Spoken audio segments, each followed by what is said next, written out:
नमस्कार दोस्तों, स्वागत करता हूं आप सभी लोगों का अपने channel exam prep with Ravi पर। तो आज की वीडियो में हम लोग बात करेंगे बीपीएससी टीआरई 3.0 जो कि काउंसलिंग इस टाइम पे चल रही है। तो उसमें कौन कौन से डॉक्यूमेंट लगने हैं, कितनी फ़ाइलें लगनी हैं, उनमें कितने सेट बनाने हैं और कौन कौन सी बातें हैं जो हमको याद रखनी है। तो रिसेंट में ही मैं अपनी काउंसलिंग करा के आया हूँ, तो जो भी मुझे इन्फॉर्मेशन और जो भी मुझे परेशानियाँ हुई उन सभी चीज़ों के बारे में इस वीडियो में मैं आपसे बात करूँगा। तो चलिए देखते हैं कि हम लोगों को क्या क्या डॉक्यूमेंट्स चाहिए होते हैं। तो सबसे पहले ओरिजिनल डॉक्यूमेंट्स आप लोगों को जो लगेंगे, तो ओरिजिनल आपका एडमिट कार्ड जो आपको वहाँ पे जब आप एग्ज़ाम देने गए होंगे तो आपको वहाँ पे स्टिकर लगा के दिया होगा, तो वो ओरिजिनल एडमिट कार्ड ले जाना है। उसके बाद आपका ओरिजिनल आधार कार्ड, इसके बाद आप लोगों का मैट्रिक यानी 10th की मार्कशीट, उसके बाद इंटरमीडिएट यानी 12th की मार्कशीट, उसके बाद ग्रेजुएशन एंड डीएलएड या बीएड में से जो भी आप लोगों ने किया हो, क्योंकि 6 to 8 के लिए या 1 to 5 के लिए डीएलएड भी वैलिड होता है और बीएड भी वैलिड होता है। इसके बाद सीटेट या बीटेट भी आप लोग अपने अकॉर्डिंग ले जाइएगा, जिसके लिए भी आप काउंसलिंग में जा रहे हैं। उसके बाद रेजिडेंस सर्टिफिकेट, ये आप लोगों को ज़रूरत पड़ेगी, और प्लस एनसीएल या कास्ट सर्टिफिकेट। जो रेजिडेंस सर्टिफिकेट है आप लोगों को, वो वैसे तो आपको ज़रूरत अदर स्टेट वालों के लिए ज़रूरत नहीं पड़ेगी, लेकिन फिर भी आप लोग रख लीजिए। और बाकी बिहार के कैंडिडेट्स के लिए आप लोगों को कास्ट सर्टिफिकेट हो या रेजिडेंस सर्टिफिकेट हो, सभी चीज़ों की ज़रूरत पड़ेगी। उसके बाद पैन कार्ड और बैंक पासबुक। पैन कार्ड और बैंक पासबुक आप लोगों को जब फाइल जो सबमिट होगी उस फाइल में आप लोगों को अपनी बैंक पासबुक की एक फ़ोटोकॉपी और पैन कार्ड की भी एक फ़ोटोकॉपी साथ में देनी पड़ेगी। अब आते हैं यहाँ पे सेकंड फाइल। अब यहाँ पे मैंने फाइल 1 एंड फाइल 2 लिखा है, इसका मतलब ये जो फाइल फर्स्ट है इसमें आप अपने ओरिजिनल डॉक्यूमेंट्स रखेंगे, और एक जो मोटी वाली फाइल होती है जो आप सभी लोग जिसमें ओरिजिनल डॉक्यूमेंट्स रखते हैं, तो एक फ़ाइल वाली ले जाइएगा। और सेकंड फाइल जो आप लोग होंगी वो आप लोग कूट फाइल ले जाइएगा। जो प्लास्टिक वाली फ़ाइल यूट्यूब पे काफ़ी सारे लोग बता रहे हैं, तो मैं भी वहाँ पे काउंसलिंग करा के आया हूँ, तो प्लास्टिक वाली फ़ाइल वहाँ पे नहीं ले रहे हैं। तो वहाँ पे आप लोगों को कागज़ वाली फ़ाइल लेनी है जो चारों तरफ से बंद हो जाती है। आप लोगों को मैं अभी दिखा दूंगा कौन सी वाली फ़ाइल इसमें यूज़ होती है। तो फाइल 2 यहाँ पे इसका मतलब उसमें 2 सेट आपको डालने हैं। जो सेकंड कूट फाइल आप लोग जमा करेंगे, ये वाली फ़ाइल आप लोगों की जमा होगी, और ये वाली फ़ाइल आपको चेक करके वहीं पे वो लोग आपको वापस कर देंगे। ये वाले फ़ाइल आपको घर पे लानी है। तो जो सेकंड फाइल है इसमें आप लोगों को 2 सेट जमा करने हैं। उसमें 3 फ़ोटो आप लोगों को अपनी तरफ से डालनी है, क्योंकि वो आपसे बोलेंगे कि 3 फ़ोटो भी आप लोगों को डालना है। तो सेट 1 यानी कि जो पहला सेट आप लोग बनाएंगे उसमें सारे वाटरमार्क डॉक्यूमेंट हैं। अब जो 6 to 8 वाले कैंडिडेट्स हैं उनके लिए आप लोगों को मैट्रिक के साथ साथ इंटरमीडिएट भी लगेगा, और जो 1 to 5 वाले कैंडिडेट हैं उनके यहाँ पे 5 डॉक्यूमेंट्स होंगे, और जो 6 to 8 वाले डॉक्यूमेंट जो कैंडिडेट हैं उनके लिए आप लोगों के 6 वाटरमार्क डॉक्यूमेंट होंगे आप लोगों ने जो अपलोड किए होंगे। तो वाटरमार्क डॉक्यूमेंट हो गए, प्लस आप लोगों को application form, admit card, Aadhaar card की फ़ोटोकॉपी, बैंक पासबुक की फ़ोटोकॉपी एंड पैन कार्ड। तो एक सेट तो आप लोगों का ये हो जाएगा, यानी कि 6 डॉक्यूमेंट्स ये हो गए।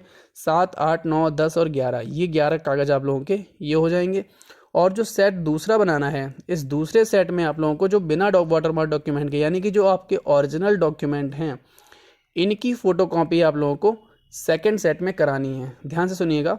फर्स्ट सेट में आप लोगों को watermark document plus application form, admit card, Aadhaar card की फ़ोटोकॉपी, बैंक पासबुक की फ़ोटोकॉपी एंड पैन कार्ड की फ़ोटोकॉपी। और जो सेकंड सेट आप लोग बनाएंगे उसमें ये जो सारे ओरिजिनल डॉक्यूमेंट्स थे आपके, 10th हुआ, 12th हुआ, ग्रेजुएशन हुई, डीएलएड हुआ, सीटेट हुआ, रेजिडेंस, ये सारी चीज़ों की आपकी फ़ोटोकॉपी सेकंड सेट बनाएंगे जिसमें वाटरमार्क नहीं लगा हुआ है। तो इस तरीके से एक सेट आपका वाटरमार्क का हो जाएगा, और सेकंड सेट आपका दूसरा विदाउट वाटरमार्क हो जाएगा, जो कि आपके ओरिजिनल डॉक्यूमेंट में होंगे। तो यहाँ पे मैंने इसीलिए लिखा हुआ है कि सेम एज ओरिजिनल डॉक्यूमेंट्स।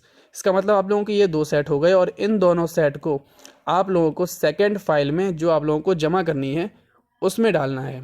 इसके बाद आप लोगों को पॉइंट्स टू बी रिमेंबर्ड मैंने यहाँ पे लिखा हुआ है। तो सबसे पहले यूज़ पेपर कवर फाइल, ये मैंने इसलिए यहाँ पे बोला क्योंकि मैं भी प्लास्टिक वाली ही फाइल लेके गया था। तो वहाँ पे आप इन लोगों ने, कई सारे लोगों ने वहाँ पे प्लास्टिक फ़ाइल लेने से मना कर दिया, जिसकी वजह से मुझे वहाँ पे बाहर से ख़रीद के जो पेपर कवर फाइल होती है, यानी कि जो कूट फाइल होती है, वो ही ख़रीदनी पड़ी, और उसी में मुझे अपने डॉक्यूमेंट्स लाने पड़े। तो पेपर कवर फाइल मैं आप लोगों को दिखा दूंगा अभी।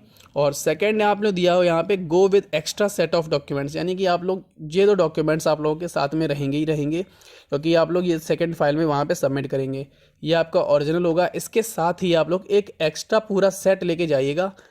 बाई चांस आप लोगों को ज़रूरत पड़ जाए तो उसके लिए आप लोगों को दोबारा से भाग दौड़ ना करनी पड़े।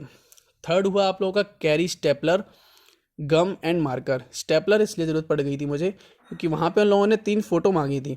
अब 3 फ़ोटो के लिए मुझे वहाँ पे जल्दी से कागज़ से मैंने एक लिफाफा बना लिया था, यानी कि एक छोटा सा कवर बना लिया था कागज़ से और उसको स्टेपल कर लिया था, और उसी में मैंने 3 फ़ोटो उसी सेट के जो सेकंड फाइल हम लोग अब जो कूट फाइल वहाँ पे जमा करेंगे उसके अंदर मैंने डाल दिया था। इसके बाद गम और मार्कर। गम इसलिए ज़रूरत पड़ती है कि यहाँ पे आप लोगों को फ़ोटो वगैरह लगानी पड़ती है, या फिर आप लोगों को जो आप लोग कूट फाइल बनाएंगे, कूट फाइल में आप लोगों को बाहर भी एक पेज चिपकाना पड़ेगा जिसमें आप लोग अपनी इन्फॉर्मेशन लिखेंगे कूट फाइल में। तो सबसे उसमें आप लोग नाम, अपने पिता का नाम, रोल नंबर, अपनी कास्ट और किस सिलेक्शन किससे आप सिलेक्ट हुए, यानी कि आप 1 to 5 के लिए हुए हैं या 6 to 8 के लिए हुए हैं, सामान्य विषय के लिए हुए हैं, तो वो सारी चीज़ें आप लोगों को उसमें लिखनी पड़ेंगी। इसके साथ ही लिखा हुआ है कैरी और आधार रजिस्टर्ड मोबाइल नंबर।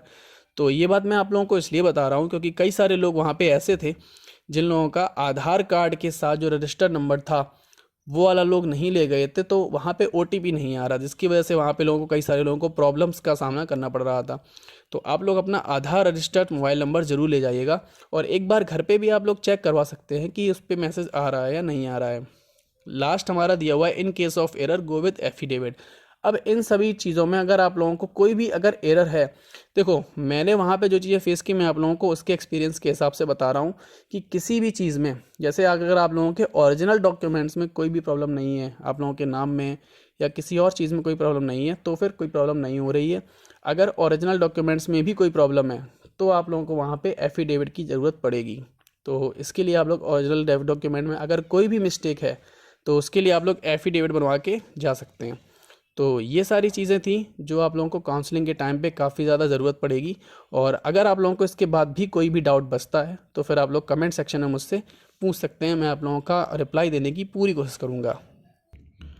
तो अब मैं आप सभी लोगों को फ़ाइल के बारे में बताता हूँ कि मैं सबसे पहले ये वाली फ़ाइल ले गया जो कि प्लास्टिक फ़ाइल है, कवर फ़ाइल है। तो ये फ़ाइल लेने से उन्होंने मना कर दिया था कि यहाँ पे ये प्लास्टिक फ़ाइल है, तो उन्होंने कहा था गवर्नमेंट कागज़ के लिए आप लोगों को कूट फाइल ले जानी पड़ेगी। तो फिर मैं उसके बाद मैंने वहाँ पे ये वाली फ़ाइल ख़रीदी थी जो कि कूट फाइल है। इसमें आप लोग अपने डॉक्यूमेंट यहाँ पे रख सकते हैं।